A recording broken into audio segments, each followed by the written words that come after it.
Армысыз көрермен, бұл подкаст уақыты. Студияда мен Азиза Мадияр, және бүгінгі шығарылымда сіз күтпеген кейіпкерден сұхбат аламыз, және осы күнге дейін сіз қоя алмай жүрген сұрақты да қоятын боламыз. Ендеше бүгін бізде студиямызда қонақта Уақыт телеарнасының директоры, журналист Ардақ Жақсылықова. Амансыз ба, Ардақ Төрегелдіқызы, студиямызға қош келіпсіз.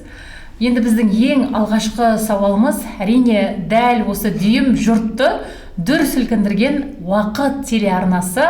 Осы арнаны ашудағы идея қайдан келді? Армысыздар, алдымен амандасып алайық. Әрине Уақыт телеарнасының жарыққа шыққанына, ашылғанына 5 шілде 1 жыл толып отыр. 1 жыл деп айтуға ғана оңай. 1 жыл біз үшін, сіздер үшін, біздің команда үшін өте бір сынақ мерзімінде өтті, өте бір демалыссыз жұмыстармен өтті. Енді қарасақ, уақыт өз дегенін жасайды. Біздің арнаның ұраны бар ғой, уақытты таңдамайды, онда өмір сүреді деп. Сол өмірді сүріп жатырмыз деп ойлаймын. Тек қана сүрмей, біздің мегаполиске, республикаға жаңа форматтағы телеарнаны алып келдік. Ол жаңа форматты әзірлеу, ол қоғамға керек дүние болды. Енді сауалыңызға келейік, Уақыт телеарнасын ашу қайдан туған идея деп. Өзім журналистика саласында жүргеніме 18 жыл болды. Осы оған 4 жыл мамандықты игеру жылдарын қоссаңыздар, ол баста, яғни бала күнгі арман, мен телеарна ашамын деген арман болды. Әрине сол идея жылдар бойы қорытыла берді. Сонымен уақыттың деңгейіне қарап, қазіргі заманның сұранысына қарап, өзіңнің телеарна болғаныңа ештеңе жетпейді деген шешімге келдім. Бұл идеяны енді мида қайнап жатқаннан кейін, білесіз, журналистер ол өте бір бай халық емес. Біз рухани бай болғанымызбен материалдық жағынан қалтамыздан күн көрінетін оны елдің бәрі біледі. Сондықтан үлкен бір меценат іздей бастадым, бірақ ойладым, ол ақша беріп басында дікеңде отыратын адам болмаса екен, ол осы саланы түсінетін, журналистиканың не екен ұғынатын, бір өзіміз секілді рухани бай адам болса екен деп жүрдім. Әрине көптеген ұсыныстар болды. Біздің қаладан аш, біздің облыстан аш деген ұсыныстар да болды. Бірақ мен осы Шымкентте ашқым келді. Сонымен ойлана келе, қалайда менің идеямды жаулап алған ол Талғат Дүйсебайұлы болды. Мен ол кісіге сол кезде айттым, телеарнаны сіз құрылтайшы болғанымен идея авторы өзім. Телеарнаның киме деп санасақ, басын қайда бұрамын, қалай бұрамын, ол менің жеке тірлігім болу керек. Сіз әрине ақша құйғаннан кейін оның қайтарымы болады, бірақ ол бірден емес. Айтқан ұсыныстарға тараптар дейміз ғой, екі тарап келісімге келдік. Бірден ашайық деп келісіп кеткен жоқ. Өйткені Талғатта қоғам белсендісі, өзіндік сөзі бар, өзіндік орны бар, беделді журналист болғаннан кейін ол да саралаған болу керек, ойланған болу керек. 2 айдан кейін маған Уақыт телеарнасының лицензиясын алып келіп тұр. Ол күнді де ұмытпаймын. 2023 жылдың соңғы желтоқсан айының 13 жұлдызы болатын. Мен деген айтады ғой, қазір сөзбен айтқан кезде шок болдым. Енді сөздің шыны керек, мен ойламадым бірден бұлай болып кетеді деп. Сонымен Уақыт телеарнасы сондай идеяның және Талғаттың табандылығының, алғырлығының арқасында басталып кетті. Енді қазіргі таңда, екінің бірінің аузында жүрген телеарна десек те қателеспеспіз. Жалпы арнаны ашам деген сізде бастапқы арманым болды дедіңіз ғой. Ал кадр жинау кезде қиындықтар болмады ма? Әрине, енді телеарнаның жұмысы бұл бір адамның жұмысы ғана емес, бұл жерде командалық жұмыс. Мысалы, сіз қазір менен интервью алып отырғанның өзінде сыртта қаншама операторлар, монтажерлар, режиссерлар жұмыс істеп жатыр. Яғни бұл жерде командалық жұмыс. Дәл осы жерге келген кезде мен не екенін білмеймін, қорықпадым. Журналистерден де, монтажерлардан да, операторлардан да бұрын соңды жіті таныс болғандықтан болар, кімнің қалай жұмыс істейтінін біліп тұрдым. Ұсынысты ең бірінші тастаған адамым ол оператор Ерлан Бексаедов болды. Ерланнан бірінші сүйінші сұрадым. Ерлан, біз телеарна ашып жатырмыз, сен менің командамда жұмыс істейсің ба деп. Ол бірден ареке болды, істеймін деді. Содан команда жиналып кетті. Және екінші ұсынысты мен өзіңе жасадым, есіңде болу керек. Азиза, екеуміздің телеарна ашып жатырмыз, қалай қабылдайсың деген кезде сен де бірден қуана қабылдап, болды ареке, өзіміздің телеарнада жұмыс істейік деген екінші адам өзің болдың. Және үшінші ұсынысты мен Сарбиназ Алдабергенова тастадым. Сонымен Сарбиназ енді режиссер, өте сауатты журналист, қанша жылдық тәжірибесі бар қыз. Содан ары қарай кадрдың мәселесін мен Сарбиназға сеніп тапсырдым. Бірақ дегенмен ақылдасып отырды, кімдер қалай жұмыс істейді деп. Сонымен бұл телеарна, мен айтам, бұл телеарна базар іспеттес. Бір күнде жұмысын тоқтатпайды, бір сәтте жұмысын тоқтатпайды.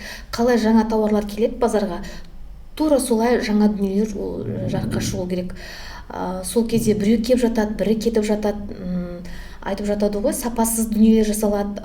Телеарнаның ішінде қайнап жатқан тірлік, біреуіне жағамыз, біреуіне жақпаймыз. Сенген кадрларымызда есігімізді қат жапқан күндер болды. Өсірген кадрларымызда тарс еткізіп кетіп қалған күндер болды.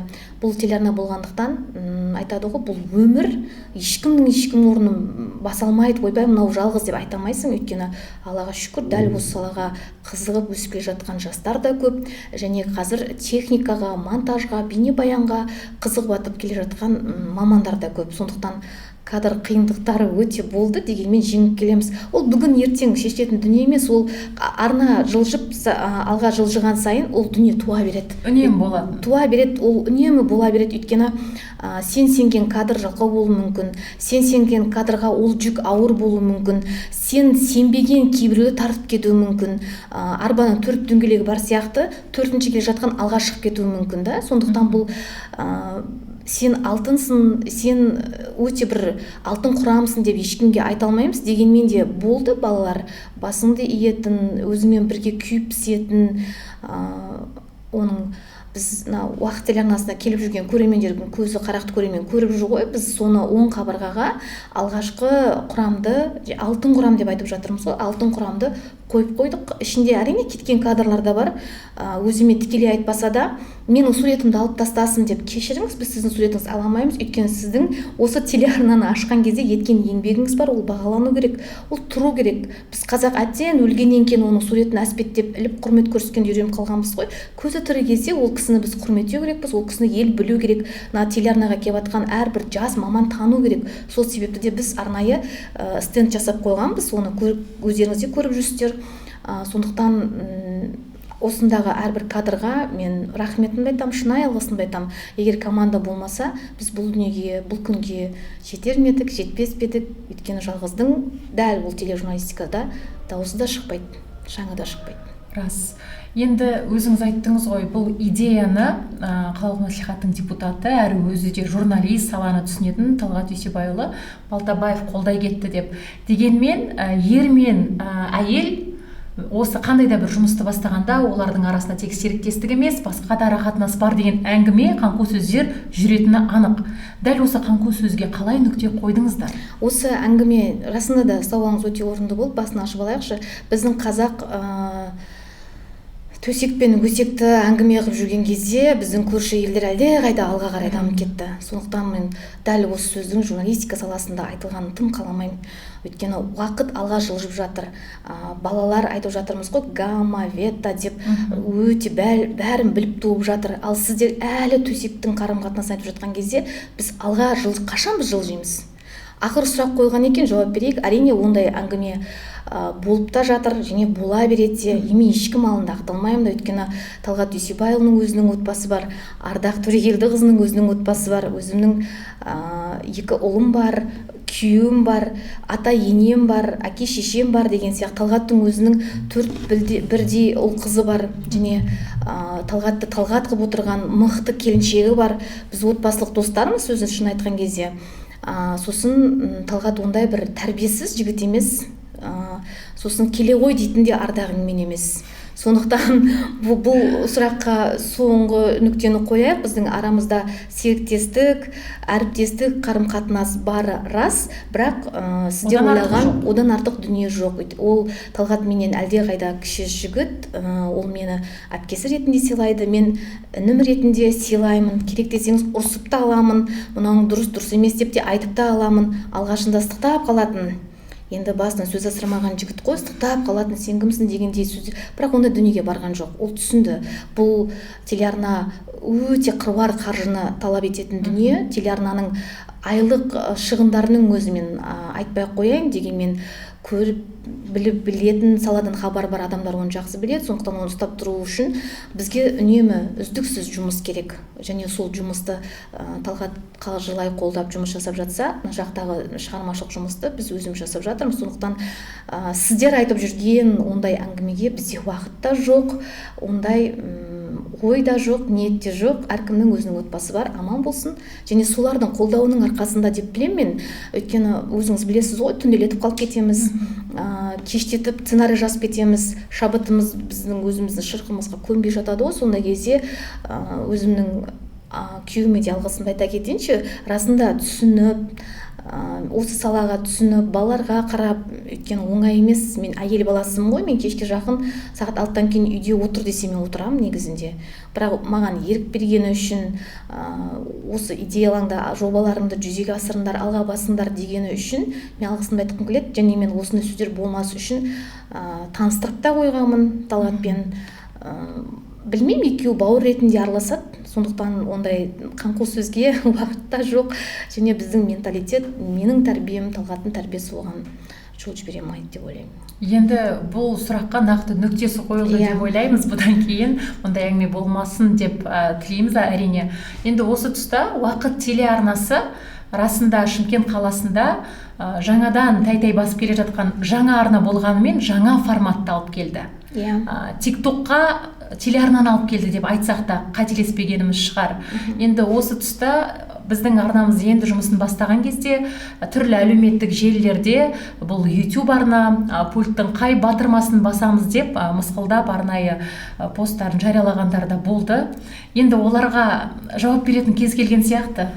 Енді Уақыт телеарнасы ашылған кезде біздің Шымкенттің өзінде біз 5-ші арна болып кірдік бұл масс-медиа саласына.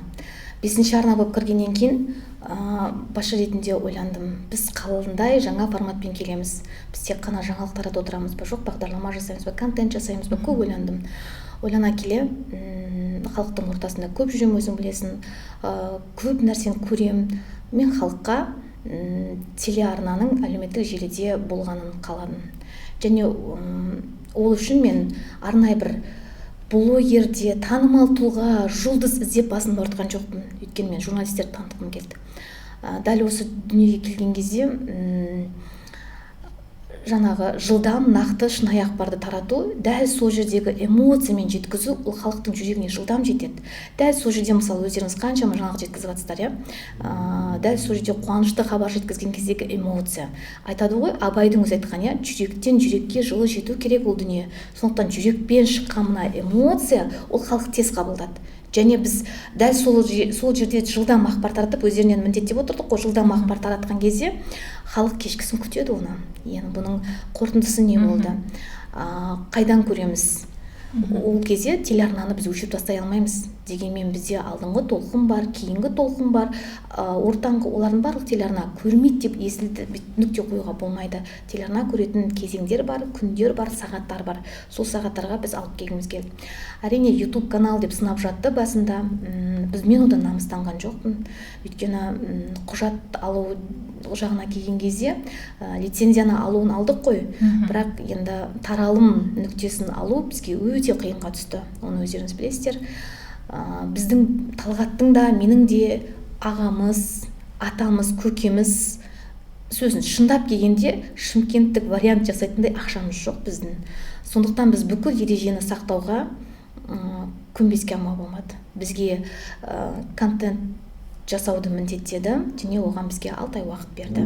Бір жағынан өте дұрыс та сабақ болды деп ойлаймын. Сапалы дүниелер жасауға сапалы контенттер шығуына өте, сосын ертең телеарна қосылған кезде не көрсетем деген сұрақтың жауабы тұрды. Біз ерінген жоқпыз.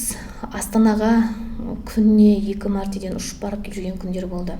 Өйткені біздің де басшылық бар, министрлікке қараймыз.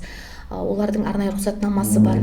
Сол контентті жасадық. Сол, мысалы, Астанаға барған кезде біз жаңағы ютубқа жүктеп отырдық қой, арнайы парақшалар ашып, сол кезде көрсеттік. Қараңызшы, бізде қандай уже контенттер дайын болып қалды. Бізге арна керек. Желілік конкурсқа қатысқан уақытымызда біз құладық біріншісінден, себебі бізде көрсететін дүние болған жоқ, контент болған жоқ. Біз оны кімнен барып сүйіншілеп сұраймыз? Біз құлап қалдық деп айта алмаймыз қой. Біз конкурстан құлап қалдық. Енді ол конкурс өзі 2 жылда бір рет болып тұратын конкурс. Бірақ тегін дүние жоқ. Оның да желіге, халыққа жету үшін біз қыруар ақша төлейміз. Айына миллионға жуық қаржы төленеді ол жерде, айына. Содан біз айттық, тоқтап қалған жоқ, біз жан-жақтан іздендік. Отау желісіне қосылайық деп шештік. Отау желісіне қосылу ол да оңай болған жоқ. Біріншіден қыруар қаржыны қажет етті. Ол жаңағы желіге қосу, эфирге шығару үшін алып келетін құрылғы аппараттың өзі де қымбат дүниеге түседі. Және біздің қолымызда отаудан біз келісім алып, келісім шартқа тұрған күннің өзінде де біздің құрылғы, ондай ақпарат тарататын құрылғы, қазір атын да ұмытып отырмын, біздің елде жоқ, шықпайды. Біз Германиядан таптық, және оны біз заказ бердік. Тапсырыс 2 ай күттік. Оны сен кімге айтасың, кімге түсіндіресің, бізде осындай дүние болып жатыр деп. Бірақ сол 2 айдың ішінде өзіміздің әріптестеріміз болды, жақындарым сынап жатты, ол YouTube арна ғой деп. Мейлі, біз осы уақытқа қарап отырып, ашқан телеарнамыз қайтадан жауып тастамаймыз ғой. Ақпарат таратуды да, контент жасауды да, бағдарлама түсіруді тоқтатқан жоқпыз, алға қарай жылжи бердік.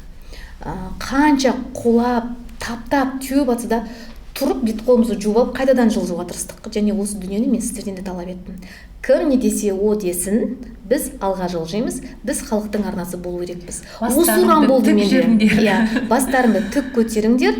Мейлі YouTube арна болайық әзірге, ертең біз пультке біздің каналымызды берген кезде мақтанатын күн туады. Адам бір нәрсені мақтану үшін еңбек ету керек қой. Сондықтан ешқандай намыстанудың, оған жылаудың, намыстанып та жатты ғой жігіттер. Сол дүниелер бізге өте ауыр тиді. Және мен сөзін шыны керек, ондай бір қатты бір сынаққа ұрынып көрген қыз емес екен. Біреуді сынап жатамыз ғой. Ол кісілер өте сынап та тұру керек екен, өте сабақ болды. Ол сыннан да өттік. Көптен күткен құрылғымыз келді. Оны қостық. Халыққа қазір хабар таратып отырмыз. Қос бестік, өте бір сәйкестік болды ғой. 55-ші пульттен 55-ші каналды бассаңыздар, отау желісінде кез келген жерде, ауыл аймақ, қала, аудан, елді мекен, поселок қосыңыздар, біз барымыз отауда.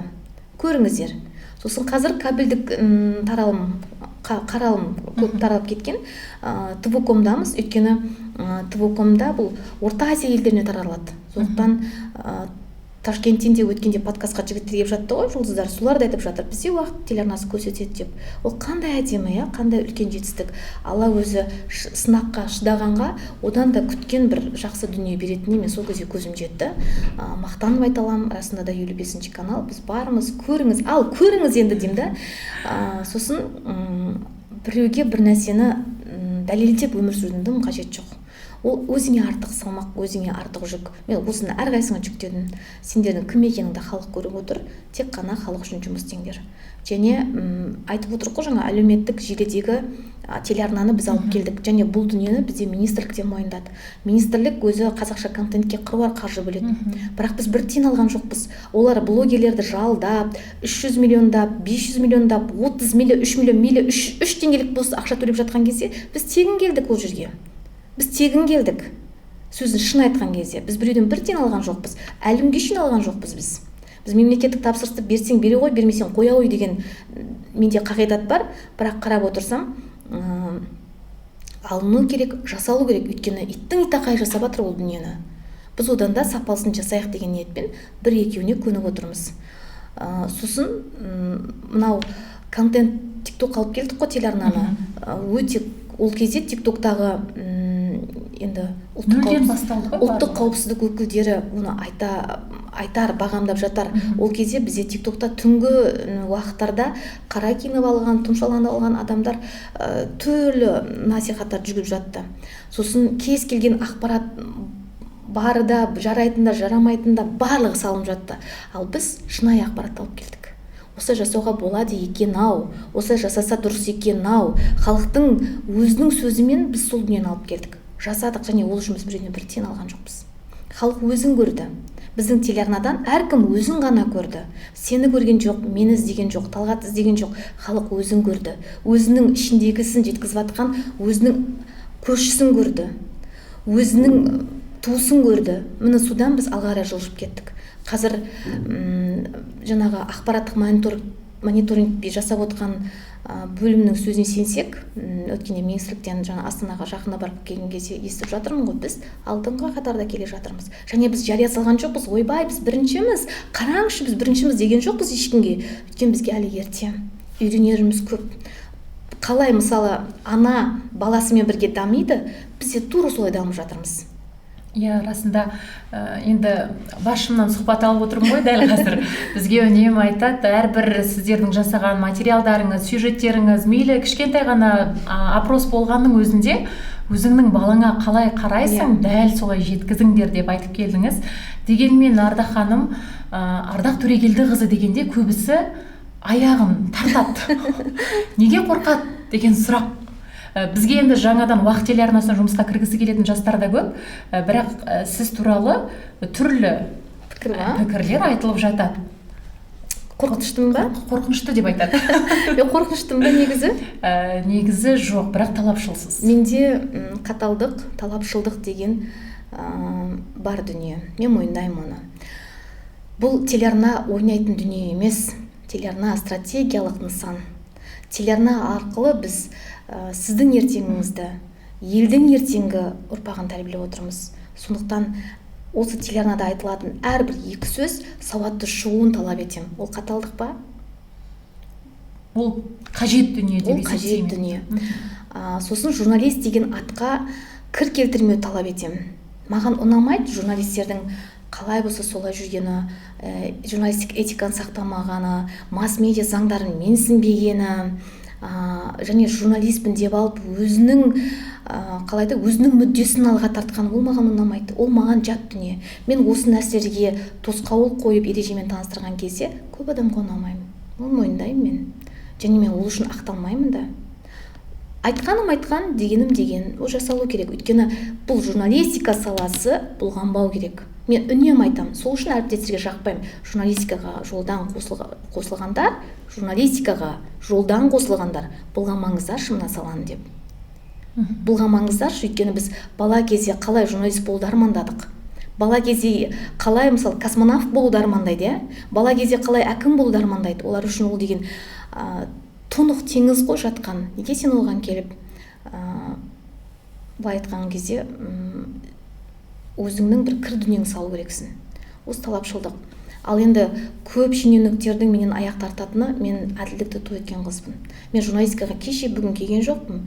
Мен айтып отырмын ғой сізге, 22 жылдан астам еңбек өтілім бар. Жұмыс істедім. Кез келген біз істеп жүрген кездерде YouTube деген болған жоқ. Кейін келем, отырар телеарнасына YouTube ашылды ғой. Өзімнің авторлық бағдарламам шығып жатты. Өзімнің сюжеттерім шығып жатты. Әр сюжетім үшін күйіп пісіп, шенеуніктің өтірік айтып тұрған бетіне басып кететін мен. Немене өтірік айтып тұрсыз деп. Білем, ол өйткені ана арнадан шықпайды. Не үшін? Өйткені ол жерде мемлекет тапсырыс бар, шықпайды. Мен оның бәрін білем. Бірақ шенеунікке мен айтып кетемін. Сіздің мынаңыз дұрыс емес, бұлай бала шағаңызға нан бермей қойыңыз деп айтып кеткен кездерім болған. Мен сол үшін помню, есімде Ордабасы ауданы әкімінің орынбасарынан таяқ жеген кезімде де есімде. Бетімнен салып қойған өмірі еркек деген адамнан таяқ жеп айғай естімеген мен үшін өте ауыр болған ол. Айтып тұрмын ғой, камерамызды сындырған кездер болған. Бірақ мен қайтпайтын.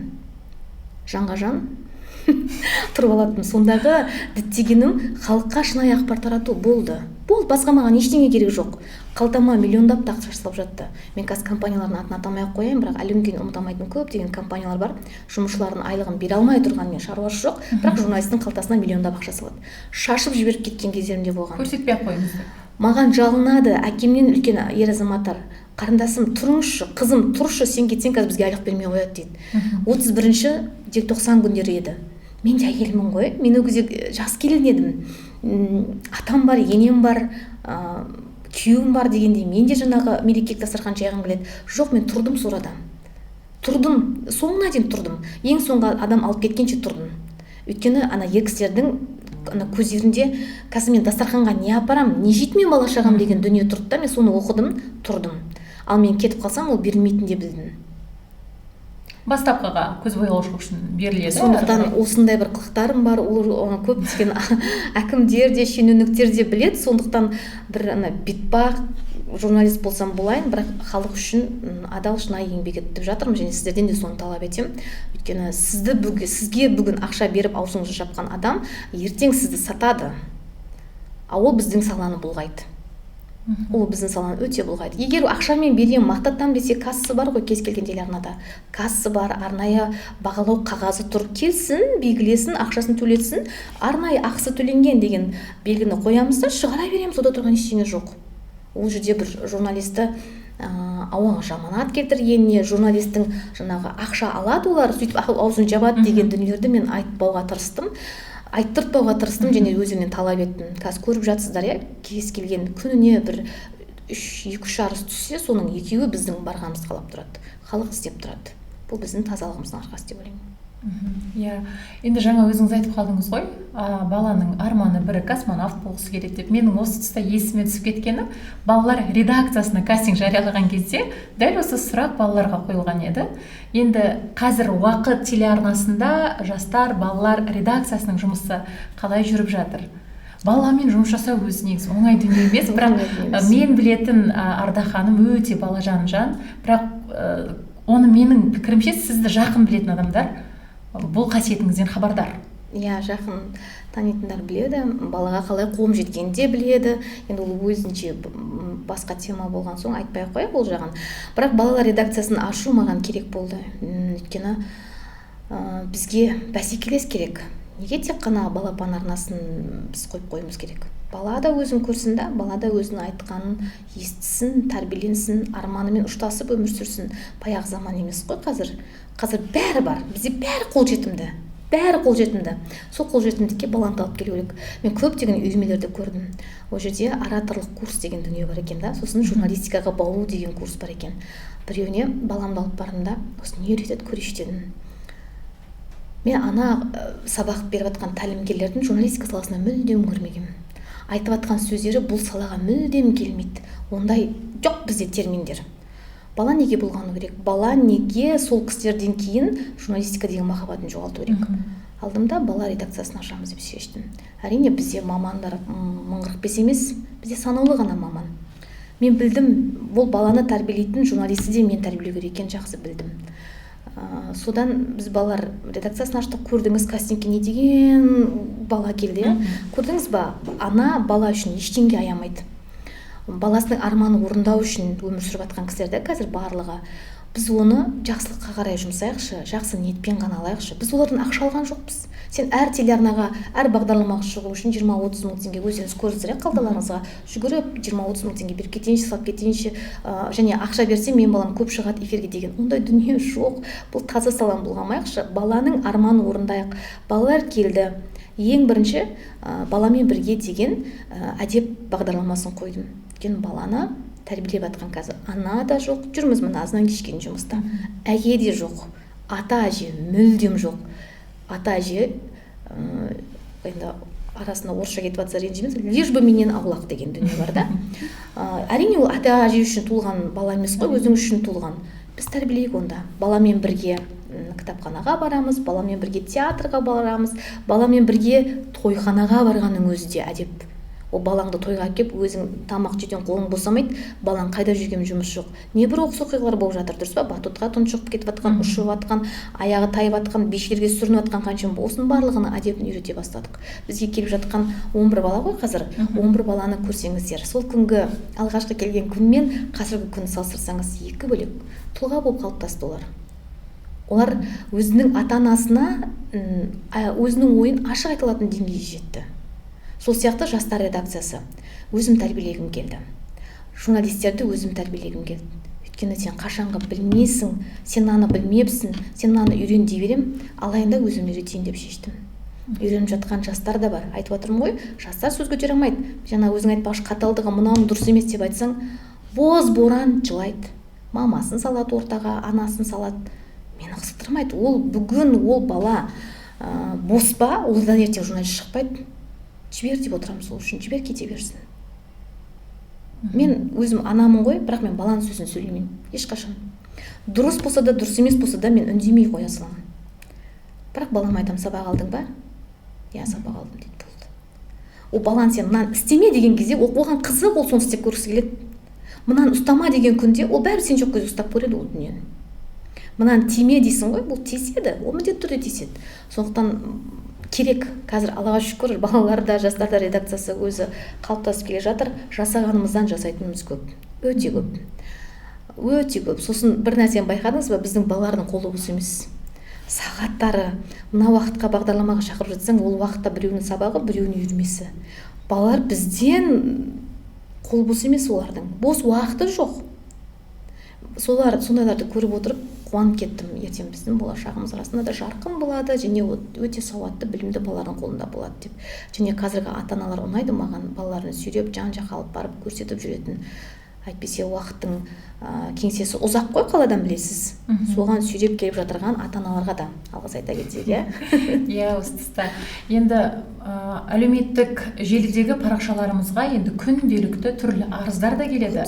Бірақ одан бөлек мен уақыт телеарнасында жұмыс жасағым келеді деген секілді өтініштер де көп түседі. Өзіңіз білесіз, қандай өтініш келсе де барлығын бірден өзіңізге жолдаймыз. Осы тұста уақыт телеарнасында жұмыс жасайтын, жасағысы келетін жастарға қандай талап қоясыз? Әрине уақыт телеарнасының есігі ашық, келсін, көрсін. Осы тұста маған көптеген университеттердің ренжіп жүр ғой, биыл практикант алмадыңыз деп. Оның да өзіндік себебі бар. Бізде биыл бірінші жыл болғандықтан мен мынау журналист мамандығын оқытатын университеттің студенттерін ала алмадым. Қалыптасып алайық деген дүние болды, және келесі жылдан бастап біз мен өзім студент болып көргенмін ғой, тәжірибеден не үйрену керек, не олар алып кету керек, оның барлығын білемін да. Ол үлкен жауапкершілік. Сондықтан мен отырып олардың алып күнделігіне қол қойып бергім келмеді. Содан жаңа ренжіп жатыр қазір көптеген университеттер. Енді бұл Құдай қаласа алдағы уақытта уақыт сағатымыз тоқтамай соғып тұрса, біз бірге жұмыс жасауға, дуальды оқытуға араласуға біз дайынбыз. Қалыптасқан мамандар бар, оқытатын кадрлар бар, біз дайынбыз. Ал әзірге мен биылға қабылдай алмадым. Ал жаңағы келіп жатқан жастар көп келеді, өзіңізге көріп жүрсіз ғой, неше түрлі адамдар келеді, мен уақытта істегім келеді дейді, мен айтқым келеді дейді. Бірақ айтып отырмын ғой, ең бірінші қоятын талабым жауапкершілігі мол болса екен деймін. Өйткені бұл жалқаулықты көтермейтін сала. Журналистика мүлдем жалқаулықты көтермейді. Әсіресе тележурналистика. Сенің қазір түсіріп келген сюжетіңді қазір салмасаң, әлеуметтік желіге салмасаң, сайттарға жүктемесең, телеарнадан қазір шығармасаң, ол ертең ешкімге керек емес. Ертең емес, 10 минуттан кейін ол ешкімге керек емес. Сол заман ағымына сай болса, көкірек көзі ояу болса, сөз саптауы болса, сосын кітап оқыса, мен есігім ашық келе қойсын. Мен әр жас маманға өзіңде күлесің ғой, кейде бір кітапты ұстатып жүремін қолына. Бірақ сол кітап қайтқан жоқ па? Қанша адам келіп кетті ғой. Сол кітаптарым қайтқан жоқ, мейлі білім болып тарылсын деп отырмын ғой. Бірақ сауатты болғанын қалаймын, жауапты болғанын қалаймын. Ол мен әдемімін деп майысып, түрлі қыздар келіп жатыр. Ол майысып журналистиканы жасамай қояйық.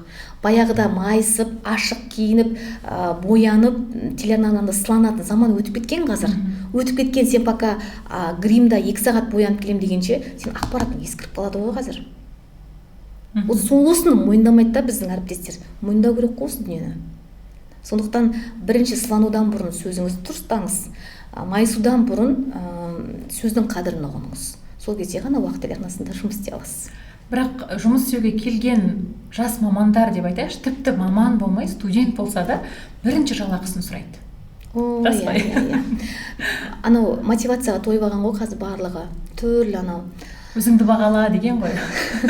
Өзіңді бағала дейді, өзіңе сен дегендерді оқып алғандар келеді. Солар келеді. Сен бір дүниені сату үшін, айтайықшы, ұялы телефонды сату үшін, сен бұны әспеттейсің ғой.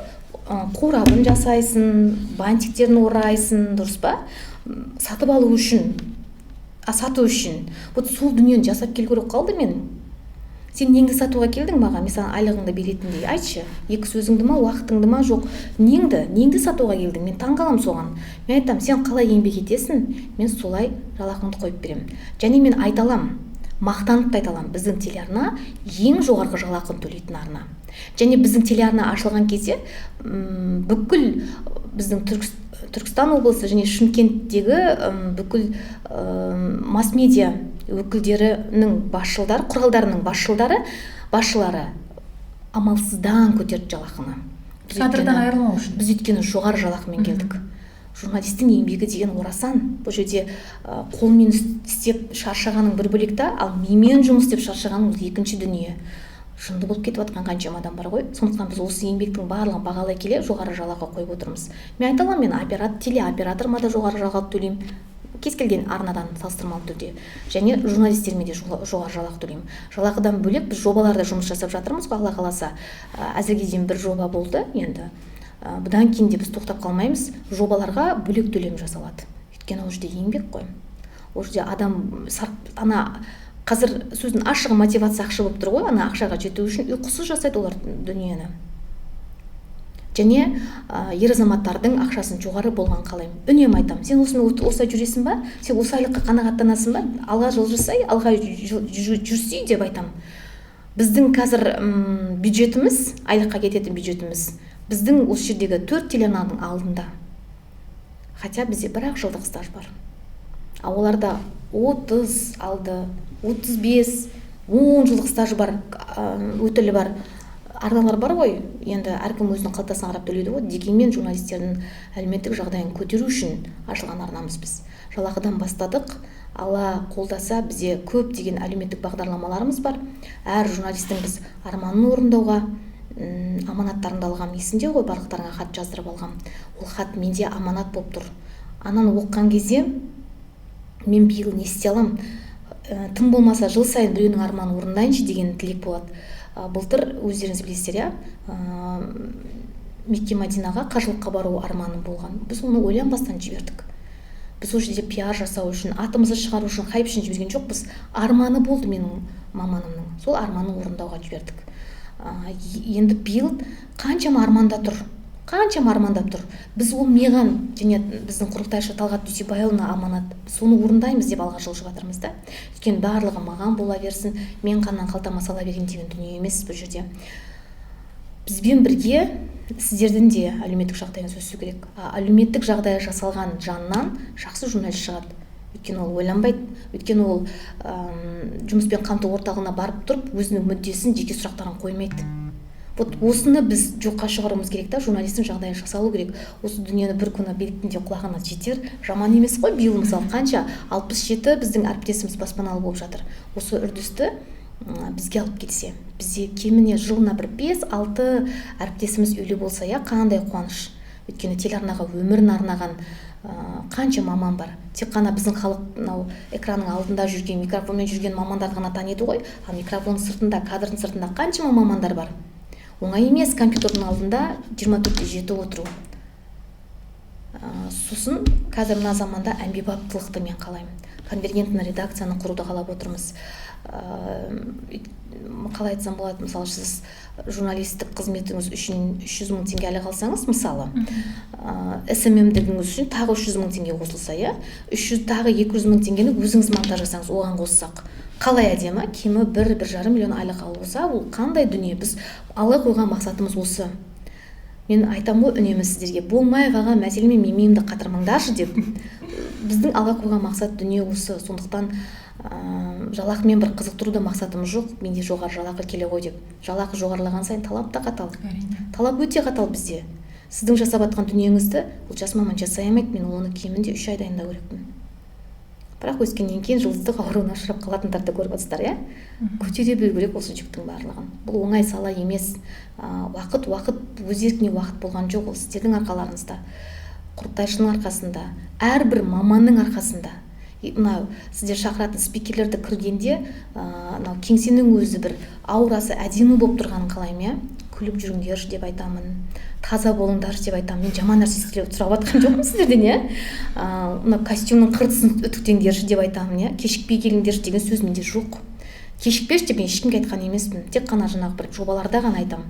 Өйткені түсінуге тырысамын барлығын. Сағат 9-да мен қағазбен отырған жоқпын. Мен кадрым отырған жоқ. Азиза Мадияр 9:15 кеткен кезде кел деп отырған жоқ. Бұл ондай сала емес қой. Бұл ондай сала емес қой. Сондықтан кейбіреулер бар, сағат 12-ден асып кетті, мен міндетті емеспін дейді. Мен сізбен келісімшартқа қол қойған кезде дейді, түнгі сағат 12-де жұмыс істеймін деп қол қойған жоқпын дейді. Жарайды, онда сен сағат 8-де келсей жұмысқа. Сіз 8 сағат жұмыс істеді, кете бер. Сен сағат 2:30-3-те келесің ғой жұмысқа. Ол жағын ұмыт кетеді. Әрине көңілге келетін кезеңдер болады, өкпелейтін кездерім де болады. Бірақ сен өкпелеп отырсың ау деп біреу кешіріңізші деп біреу кешірім сұраған көрген емеспін мен ше. Бірақ керек те емес ол маған. Потому что біздің өзіміздің алға қойған мақсатымыз өте көп. Мақсатты қойып тастағанбыз. Бірінші әлеуметтік жағдайын көтеру журналистердің, екінші уақыт телеарнасын контентін көбейту, уақыт телеарнасын елдің бәріне, мейлі әлеуметтік желі болсын, мейлі телеарна болсын, барлығын үйіне қосып беру. Біз осындай мақсаттармен дүниемен жүрміз. Осы уақыт телеарнасы ашылған кезде барлығымыз айттық, уақыт ол халықтық арна деп. Енді расында да біз қайда жүрсек те, қай түсірілімде жүрсек те, уақытты көрген кезде, халық ықыласын білдірген кезде кәдімгідей марқайып қаламыз. Бастарыңды тік көтеріп жүріңдер деген нәрсе сол кезде біздің есімізге түседі де, қуанып қаласың, еңбектің еленгенін қарап жүріп. Тіпті әріптестеріміздің өзіне арыз айтып барғандарды уақыт телеарнасына жібереді. Осы кезде бір сұрақ туындау мүмкін. Бұл телеарна тек негативті көрсете ма деген. Оларға не деп жауап бересіз? Жоқ, әр тараптың қандай да бір мәселемен келеді ғой дүние. Біз есіңізде ме, уақыт телеарнасы ашылған кезде біз арнайы ролик жасадық та, біз сіздің мәселеңіз бар ма, соны шешетін мамандарды алдыңызға алып барамыз деген бізде ұран болды. Есіңізде ғой. Қазір сіз сол ұрандарды орындап жүрсіз, бірақ байқамайсыздар. Біз халық ана есігін мың сан қағып жолығамаған маманды, табалдырығын тоздырып құр уәдемен шығарып салатын маманды біз алдына апарып беріп жатырмыз. Өйткені қазір біздің елбасымыздың өзі айтып жатыр ғой, естуші қоғам, естуші билік болу керек деп. Біз билікке айтамыз, жаным, сен атқарып отқан тірлігіңді көрсетші, сен де жұмыс істеп жатсың ғой, баршы халықтың алдына түсіндірші. Бізге де оңай емес ол жерге алып бару, өзіңіздер де білесіздер, иә. Мысалы, жедел саты істемей қалды ма, жедел сатының біз жаңағы сол сатының жөндеумен айналысатын компанияны алып барамыз, және ол компанияға тапсырыс берген басқарманы алып барамыз, иә, жауаптыларды. Олардың барлығын жинап уақытқа келістіру ол өте оңай дүние емес. Бірақ біз соны жасап жатырмыз. Анау көзбе-көз, сөзбе-сөз мәселесі шешіліп жатқаннан кейін де уақыттың абыройы артып жатыр деп ойлаймын да. Одан кейін біз ешқашан бұл уақыт еншісінде деп сюжет аяқтамаймыз. Біз шешуге тырысамыз. Мысалы үшін айтады ғой, мына мен көшеме жол төселмей кетті дей ма? Біз маманың аузымен дәл көзбе-көз қарап айтады да, адам бір-біріне қараса мейірім оянады дейді ғой. Маман қарайды айтады, айналайын апатай, айналайын ағатай, түсініңіз, бұл биылды бюджетте жоқ, келер жылы салынады. Ана көзден көріп тұрсың ғой, сен өтірік немесе шын айтып тұрғанын. Сондай бір кездесулердің арқасында шығар халық бізді ойлайтын, бізді іздейтін деп ойлаймын. Сосын бізде бұрмалаушылық жоқ, кез келген көтерген мәселені екінші тарапын міндетті түрде алыңыздар деймін, иә. Өйткені жасалып жатқан тірлік бар, ол жерде де біреудің әкесі, біреудің баласы жұмыс істеп жатыр, оның еңбегін де жетпеңіздер деймін. Сондықтан екі тараптық дүние. Біз блогер емеспіз ғой. Сол моментте салып жүретін. Көп адам уақыттың ақпарат тарату форматына түсінбеді ғой басында. Баяғыша салып, қазір мен Талғат қазбандаймын, немесе Ардақ қазбандаймын, шешіп аламын деп жатты да. Ол кеш, өйткені сол жерде ол салынып кетті. Тарап кетті ақпарат. Кешіріңіз, сіздің айтып отқан мәселеңіз 2 сағат бұрын салынып, қазір бір 120 мың просмотр жинап қойған. 1045 пікір қалдырып қойған. Мен оны қалай өшіремін? кешіріңіз. Тіпті ол Ал видеодан алып кетеді. егер ол дүние өтірік болса, мен айтамын, біз заңы бар мемлекетте өмір сүреміз. Беріңіз сотқа, біз соттың алдында жауап берейік. Мен қарсы емеспін оған. Мен қаншама адамға айттым, маған артымнан ренжігенше, егер менің тілшім дұрыс ақпар таратпаса, берсеңізші сотқа. Біздің телеарнаның заңгері бар. Заңгері жоқ телеарна қаншама бізде. Біз әрбір материалды мен заңгерге қаратып отырамын. Қарашы, мына жағы дұрыс па, дұрыс емес па? Егер бізді мына тараптан сотқа берсе, біз қай тараппен шыға аламыз? Мен енді бұрында мақсат сіздерді апарып соттастыру емес қой, Құдай сақтасын. Біз шынайы ақпар таратып отырғанымызды көрсеткім келеді. Біз шынайы ақпар таратамыз. Және айтып отырмын ғой, жаңа ойланбай айтылған екі сөз, ол бүкіл елдің астан кестен шығару мүмкін. Сондықтан әрбір сөз сауатты шығу керек. Әрбір сөз заң аясында айтылу керек. Әрбір сюжет, дайындалып жатқан материал, контент, бағдарлама ол заңнан аттамау керек. Осы подкастты бастаған кезде мен үнемі айтамын, жаңа сіз маған сол сұрақ қоймадыңыз. Сіздің бүгінгі айтып жатқан ақпарларыңызда, шынайы болсын және біреуді қаралауға, даттауға жол жоқ. Қандай да бір шағым түсіп жатса, өз сөзіңізге өзіңіз жауап бересіз. Келісесіз бе? Олай болса подкастты бастаймыз. Осы сөзімді үнемі айтамын сіздерге. Және кез келген спикерге осы сөзді қойыңызшы деймін ол мәселеде. Өз еркіңізбен. Қаншама адам ұялып қалды, есіңізде ма? Қаншама адам ұялып қалды. Мен айтқан жоқпын, сіздің ана Азизаңыз бұрмалады. Біз екеуміз көрсеттік қой қанша материалды. Мынандай жағдайда болады ғой, мәселесін айтып алады, шешіп алады, кейін көрсетпей ақ қойыңыз деп интервьюді берген адамның өзі, сұхбатты берген адамның өзі, мәселені көтерген адамның өзі сөзін алып қашады. Дәл осы кезде сіздің үнемі айтатын ескертуіңіз еске түседі ғой. Неге дәл сол сөздерін камераға жазып алмадым деген. Осы кезде таяқпен өзіңе тиеді. Жазып алу керек, міндетті түрде жазып алу керек.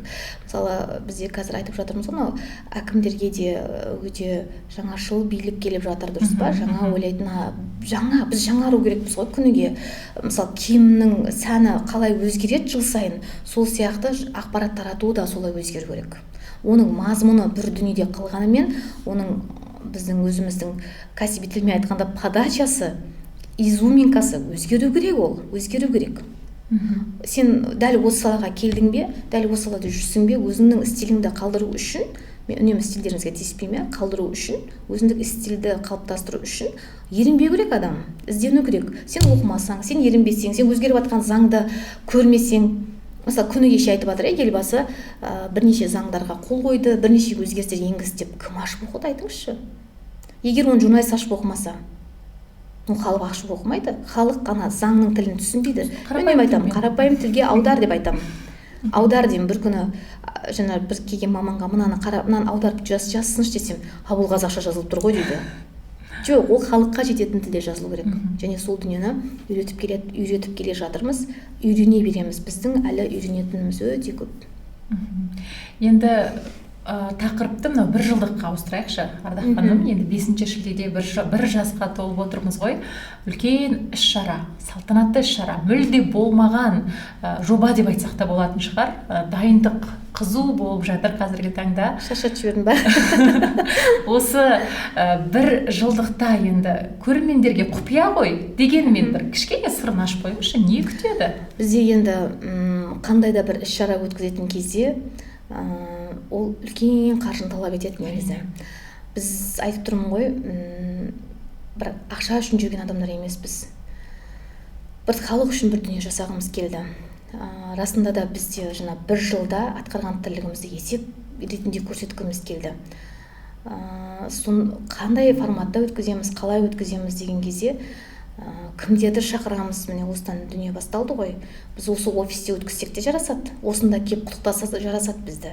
Бірақ біз халықпен билікті тағы да кездестіргіміз келіп отыр. Халық өзі таңдаған үздік әкімді марапаттаса, билік өздері марапаттаса, біз 7 номинация қойып отырмыз. Ең үздік медициналық мекеме, ең үздік баспасөз хатшысы, енді бізбен шынайы жұмыс істеген кісілерге айтып отырмыз ғой, істеп отырмыз. Ең үздік спикер дегеннің өзі қалай, спикер табу қандай қиын екенін білесіз, оны әкеп сөйлетудің өзі қаншама дүние екенін білесіз. Біздің телеарнада не бар ғой, сосын қонақ редактор деген дүние бар. Ол басқа телеарналарда, тек республикалықтарда бар, бізде жергілікті телеарналарда жоқ. қонақты шақыру да мәдениет ол. Сол сияқты енді номинациялар болады, халықты төрге шығарғымыз келіп жатыр, көрерменімізді төрге шығарғымыз келіп жатыр, сосын телеарна жанашырларын марапаттап расында да шынайы алғысымызды білдіргіміз келіп жатыр. Өйткені көп адамның көкейінде сауал тұр: уақыт телеарнасы мемлекеттен тапсырыс алмаса, құрылтайшысы миллионер болмаса, бұлар қалай күн көріп жатыр деген. Осы сұрақтың жауабы дәл сол жерде ашылады. Уақыт телеарнасының жанашырларымыз бар, сол кісілерді төрге шығарып құрмет көрсеткіміз келіп жатыр, және оның барлығын біз өте бір тойдың емес, бір басқаша форматта деп айтайыншы өткіземіз. Құдай қаласа 5 шілде күні барынша сол моментте таратуға тырысамыз. Атсалысып отырыңыздар, көріп отырыңыздар, ұнаса дейді, ұнады деп белгілеп отырыңыздар, пікірлеріңізді күтеміз, халықтан құттықтаулар күтеміз. Өйткені бұл бір жылдықты біз негізі атап өтпесек те болады. Бірақ қыруар еңбек болғаннан кейін ол еңбек елену керек деп жатырмыз. Ол еңбек халықпен сіздің байланысымыздың алтын көпір болып жүрген жаңа биліктің құлағына жету керек, көру керек. Расында телеарна не істеп жатыр, не істеді деген сұраққа жауап алыну керек. Оны тек қана жеткізіп, сөзбен жеткізе алмаймын. Өйткені мен үшін де үлкен жобалар жасау идея автор болғаннан кейін қорқасың. Ертең қалай болады, халық қалай қабылдайды. Әбден үйренген ғой біздің халық мейрамханаға кіреді. Балрум деп жазғанның өзінде мейрамхана, ресторан, тойхананың үшеуінің айырмашылығын ажырата білсек, ол жердегі форматта өзгеру керек қой. Келіп ішіп жеу емес мақсат ол жерде. Ол жерде барыңды паш ету, көрсету, төрге шығару, құрмет көрсету. Және неге біз Астана мен Алматыға қарап, алаңдап, аузымызды ашып деп отыра беруіміз керек? Сол қызыл кілемнен біз жүргізгіміз келіп жатыр әріптестерді. Олар соған лайықты. Қыстың қақаған аязында, жаздың аптап ыстығында, жаңбырлы күндері қолына микрофон тастамай, қаламын, қойын дәптерін тастамай жүгіріп жүрген әріптестерді біз қызыл кілемнің түрінде көргіміз келеді. Сол дүниені жасағымыз келіп отыр. Өте жақсы. Енді соңғы сауал болсыншы, қазіргі таңда әлеуметтік желі дамыған заман деп жатырсыз, конвергентті журналистика дамыту негізгі мақсат деп жатырсыз. Көбісі айтып жатады, телеарнаны кім көреді деп, әлеуметтік желіден оқып аламыз ғой дейді. Сондықтан таралым да бар бізде, әлеуметтік желіні бірінші орынға қоятыныңыз, талабыңыз, қай түсірілімде болсақ та неге әлі салынбаған деген ескертулерді біз алып жатамыз. Енді кейбір жерде жаңағы түрлі жағдайлар болады, байланыс болмайды деген секілді. Енді осы тұста менің сауалым, жалпы өзіңіз телеарна көресіз бе? Қай арналарда? Менің отбасым телеарна көреді. Мен ашық айтамын, біз бала кезде естеріңіз ғой, мында телеарна, телевизор тұратын еді, дәу арқасы келіне. Сол телеарналарымыз қазір әп-әдемі бұрыш бар, телеарна бұрышы бар. Міндетті түрде көреміз. Мен сөздің шыны керек, жаңалықтарды көреді екенмін. Үйге барғаннан дауысын өте қатты айғайлатып қоямын, дауысын шығарып. Өйткені біз әйел баласымыз, ол отырып көруге кейде уақыт болмайды. Кухняда кіріп шығып жүремін, кей кезде кадрларын көремін. Сағат 6-дан бастаймын мен. Енді біздің жаңалық 6-да басталады. Сағат 6-дан бастаймын. 6-дан бастап сағат 11-ге дейін көремін. Өйткені арасында көре алмай қалған арналардың жаңалықтарына уақытсыз болады. Сол кезде жаңағы менің үйдегі екі кішкентай балам айтып отырды: мама, жаңа ана жер дұрыс түсірмепті, ана Евразия каналында басқаша берді, неге ана 31 былай айтып жатыр деп балалар салыстырып отырады. Мен айтамын ғой, журналистерге, сен өсем десең бір-біріңді көрші деймін ғой, көрші. Сен барған түсірілімде қанша микрофон болды, жергілікті болсын, республикалық болсын, қарап шықшы қалай берді. Өсесің, үйренесің, көп нәрсе көресің. Сосын енді жасырын емес, ашық айта берейінші, мен шетелдік телеканалды көп көремін. Мен өзімнің арманым бар да, әлде армандаймын, армансыздан болмайды, BBC-да жұмыс істеу. Білмеймін, сол BBC-ді бала кезімнен көремін. Ағылшыным да бір керемет емес, түсінуге тырысам. Енді шынайы ғой, шынайы. Біз неге, мен сол форматқа келе жатырмын ғой негізі. Неге мысалы күні бойы жүрген сіздердің түсіріп келген түсірілімді теп майысып біреу оқу керек. Ол жерде айтып тұрмын ғой, атмосфера жеткізу дұрыс болмайды да, ол жүрекке жете бермейді. Ал өздеріңіз жеткізген дүние ол жетеді жүрекке. Монтажерларда басында мен форматым түсінбей жатты ғой, сол кезде қиналып жатты. Қиындап жібердіңіз ғой деп. Сол кезде не деген айғай айттым мен, көрсе BBC-ді деп. Сосын ертең бұл әлеуметтік желіде жолда қалады деп ойлаймын мен. Өйткені қазір барлығын мынау WhatsApp арқылы жасап жатырмыз ғой, телефон арқылы. Сол кезде мен WhatsApp парақшада ашқыздым, бізге. Біз осының бізде ұйықтап жатыр. Біздің минусымыз осы жерді біз алға жылжытуымыз керек. Әрбір жасап жатқан дүние алға шығу керек. Осыдан 10-12 жыл бұрын YouTube каналды ашып жатқан кезімізде, әрқайсының өзінің жеке парақшасын ашып жатқан кезде бәрі шошыды ғой. Неге, не үшін, неге керек бұл деп.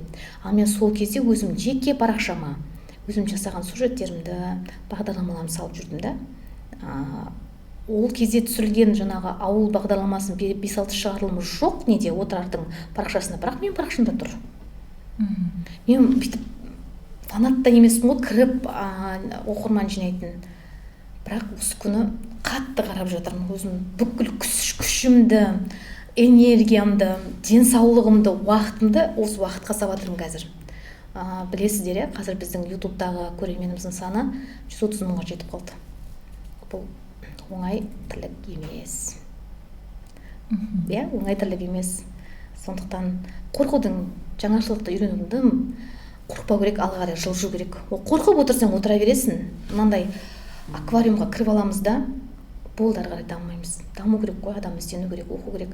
Қанша қыруар тірлік болып жатса да кітап оқу керек. Мен біреуге өтірік қой, бірақ біздің үйге барып жүрген кісілер біледі. Мен кітап оқимын, өзім кітап оқимын. Мен кітап оқып отқан кезде балам барып оқиды. Ондаған кітап оқысай деп айтпайсыз. Айтпаймын, ол көріп оқиды. Мен сол кітаппен бүйтіп ұйықтап жатамын, кейде ұйықтап қаламын ғой. Балаларым да айтады, мама, сіз сонда не оқыдыңыз деп қайта мен өзім ұялып қалатын күнге түсіп жатырмын. Бала сенен көргенін істейді. Сен сотқа шықсаң, ол сотқа шықпайды. Сен телевизор көрсең, ол телевизор көреді. Сен өсек айтсаң, ол өсек айтады. Сондықтан өзіңді тәрбиеле дейсіз ғой. Өзіңді тәрбиеле, содан кейін барып балаңды тәрбиеле. Уақыт табу керек, Айзиза ханым. Көп рахмет сұхбатыңыз үшін. Енді уақыттың уақыты тоқтамасын дегіміз келеді. Солай болсын. Сұхбатыңыз үшін тағы да алғыс білдіреміз. Осымен бізге берілген уақытта мәресіне жетті. Бұйырса уақыттың 1 жылдығын абыроймен аман-есен өткізіп алайық. Уақыттың көрермені көп болсын. Сіздерге де көп алғысымызды айтамыз. Амандықта жолығайық. Аман, сау болыңыздар.